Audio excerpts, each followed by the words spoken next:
Madam धन्यवाद. 17 April नंतर आज आपण मला संधी दिली, मी खरंच तुमचा आभारी आहे. नाही, असे बरेच आहेत आपल्या सभागृहात, इथेही आहेत आणि तिथेही आहेत.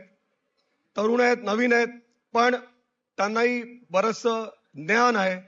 असं नाही की ठराविक मंडळी बोलतात, आम्ही ऐकतो, चांगलं वाटतं, आम्ही समर्थन देतो, पण जे नाही पटत तिथे आम्ही नाहीच म्हणतो आणि त्याला आम्ही विरोध करतो.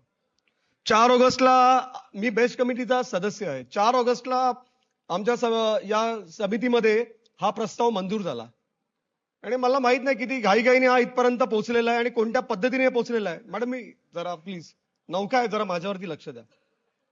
नाही, गरज आहे, कारण आपण मुंबईकरांसाठी इथे बोलतोय. माझं बोलणं आणि तुम्हाला कळवणं हे मुंबईकरांसाठी फक्त इथे आहे. तर मला एक सांगायचंय की त्यावेळी पण चर्चा झाली, पण आज मी इथे उभा आहे या सभागृहातल्या 237 सदस्यांसाठी, या सभागृहात असलेल्या संबंधित अधिकाऱ्यांसाठी आणि हे सभागृह मुंबईतले जो मुंबईकर बघतोय त्याला कळण्यासाठी मी इथे उभा आहे. मॅडम, मुळात आपण जो बीएससीचा टर्न अराउंड प्रोजेक्ट हे असं गोंडस नाव देऊन काहीतरी एक नवीन योजना आणली आणि हा प्रस्ताव आपल्याला पुढे न्यायचा आहे, बीएससी विकायची आहे. या प्रस्तावाला मी पूर्णपणे विरोध करण्यासाठी इथे उभा आहे. मला तुम्हाला एक गोष्ट जबाबदारीने सांगायची आहे की आपण इथे 22 ऐतिहासिक डेपोज मी म्हणेन, कारण मुंबईची बीएसटी ही मुंबईची ओळख आहे, ही मुंबईची लक्ष्मी आहे. आणि मी ऐतिहासिक एवढ्यासाठीच म्हणतोय की पुढे देव ना करो ते जर काही झालं की ते ऐतिहासिकच होणार आहेत. या 22 डेपोच्या बदल्यात आपल्याला काय मिळणार आहे? निव्वळ 28,000 करोड. अच्छा, त्या 28,000 करोडच्या बदल्यात आपण काय करणार? जी की आपली देणी आणि या सगळ्या गोष्टी हे करणार आहोत. मग साध्या भाषेत सांगायचं म्हटलं म्हणजे 7 FSI मिळणार, सगळं मिळणार. आपल्या पदरात काय पडणार आहे की घाटे का सौदा. मॅडम, आपल्या पदरात काय पडणार आहे? फक्त घाटे का सौदा. मला तुम्हाला एक सांगायचंय की आपण एखाद्या घरातलं शुभकार्य जरी करतो त्यावेळी आपण काय करतो की घरातल्यांची मतं घेतो. या सगळ्यांसाठी आपणही मुंबईकरांची मतं लक्षात घेतली पाहिजेत, हे माझं इथे ठाम मत आहे. त्याचबरोबर हे सगळं करत असताना बोलू ना, हा चालेल. मॅडम, आपण ज्यावेळी 2 भावंड असतात, चांगली काम करत असतात, एकाची आर्थिक परिस्थिती चांगली असते, दुसऱ्याचीही चांगली असते, पण काही ठराविक काळानंतर त्याची आहे ना आर्थिक परिस्थिती बिघडते. त्यावेळी तो मोठा भाऊ त्या लहान भावाला सांगत नाही की तुझी प्रॉपर्टी विक आणि तुझं आपण पुढचं भरू.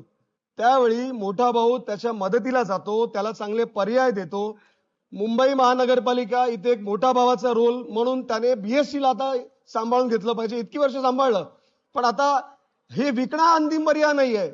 म्हणून जसं दरेकर साहेब 50,000 सोसायटींचं प्रतिनिधित्व करतात आणि त्यांच्याकडे मला मी जबाबदारीने म्हणतो, दादांना मी पर्सनली ओळखतो. दादा, आपण मुंबईकरांचा पुनर्विकासाची जी योजना राबवतो, स्वयं पुनर्विकासाची, या मुंबईच्या बस डेपोसाठी किंवा त्या संदर्भात आपली काही योजना काय करता येईल का, याच्यावर आपण पहिला विचार केला पाहिजे. किंवा राज्य शासनाचे कोणते गृहनिर्माण योजना असतील त्याच्यातून आपण करूया. पण शहर सकट उचलून हे मोकळं दिसलं विका, ते मोकळं दिसलं विका, हे मला माझ्यासारख्या मुंबईकराला तरी पटणार नाही. आपण आपल्या वस्तू जतन केल्या पाहिजेत, आपण ते विकल्या नाही पाहिजेत. या सगळ्या गोष्टी करताना आपण सगळ्यांनी मुंबईकरांना विश्वासात घेतलं पाहिजे. आणि आपण एक प्रशासन आहोत, आपण एक संस्था आहोत. या माध्यमातून आपण काय लोकांना दाखवून देतोय की आपल्या या शासनाला, या सरकारला जे दिसतंय ते आपण विकत सुटलोय. मैदानं मोकळी दिसली आपण विकत सुटलोय, मंडया आपण विकत सुटलोय, उद्याने आपण विकत सुटलोय. हा चुकीचा पायंडा पडायला नको. आणि मॅडम, मी आपल्या माध्यमातून एक गोष्ट जबाबदारीने इथे सांगू इच्छितो की आपण आपल्या टर्म्सवरती कंत्राटदार आणि विकासकांना चालवायचं असतं.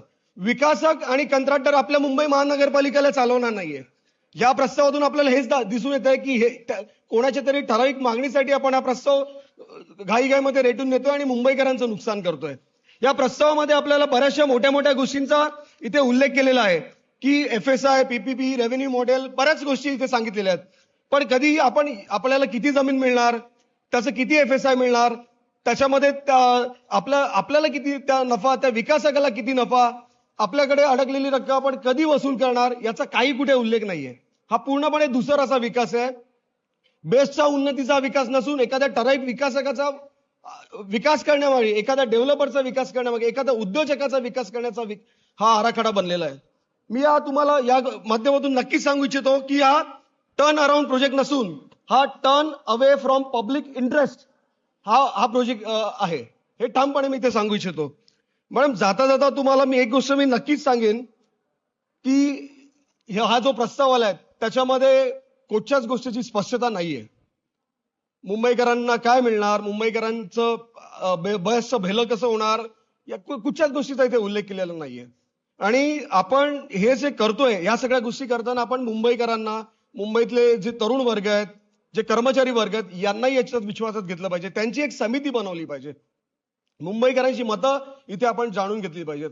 मॅडम बघा, ज्यावेळी उद्या उठून भविष्यात देव न करो हे विकलं जाऊ नये, इथे बसलेल्या मी कोणाला विचारणार नाही, पण प्रत्येकाच्या मनात ही भावना आहे की मुंबईच्या या पवित्र वास्तू आहेत, मग बेस्ट असो, खुली मैदानं असो, आणखीन कोणत्या वास्तू असो, संस्था असो, शाळा असो, ह्या कधी विकल्या जाऊ नयेत ही प्रत्येक नगरसेवकाची भावना आहे. भले कोणी प्रत्येकाच्या अडचणीमुळे बोलू शकणार नाही ते, पण विकणं हा अंतिम पर्याय नाहीये. हे मी इथे तुम्हाला सांगू इच्छितो. आणि जेव्हा उद्या देव न करो हे होऊ नये, पण उद्या जेव्हा कधी हे काही ऐतिहासिक वास्तू विकल्या जातील, त्यावेळी मला जर कोणी विचारलं सचिन पाटील तू काय करवता, तर मी अभिमानाने सांगेन की मी माझ्या शिवसेना उद्धव बाळासाहेब ठाकरे पक्षाच्या वतीने या सगळ्या गोष्टींना विरोध करवतो. मी या पापाचा धनी नव्हतो.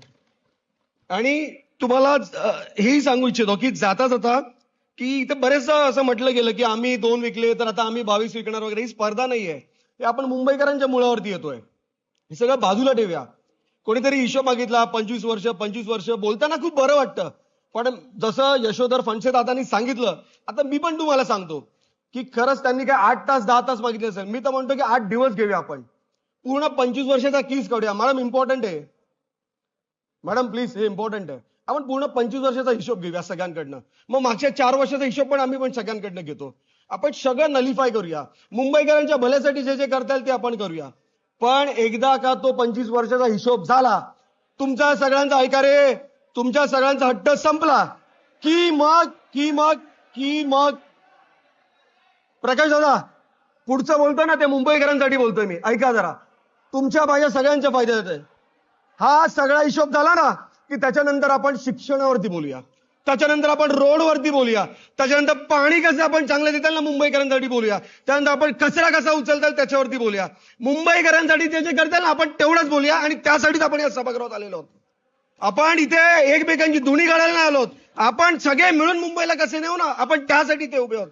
बघा, मी तुम्हाला परत सांगतो, इथल्या कुठच्याही नगरसेवकाला हे वाटणार नाही की वास्तू विकली गेली पाहिजे, मुंबईतला 1 इंच पण विकली गेली पाहिजे नाही. मी तरी सांगतो, ठीक आहे तुमच्या अडचणी असतील, वरिष्ठांचे आदेश असतील, मान्य आहे मला. पण जाता जाता तुम्हाला मी एक गोष्ट पण सांगतो, गावाकडे एक म्हण आहे, गावच्या माणसांना तरी ते कळतं आणि माझ्या कोकणात तरी कळतं, शेती आहे ना राखायची असते, शेती विकायची नसते. धन्यवाद. जय हिंद, जय महाराष्ट्र.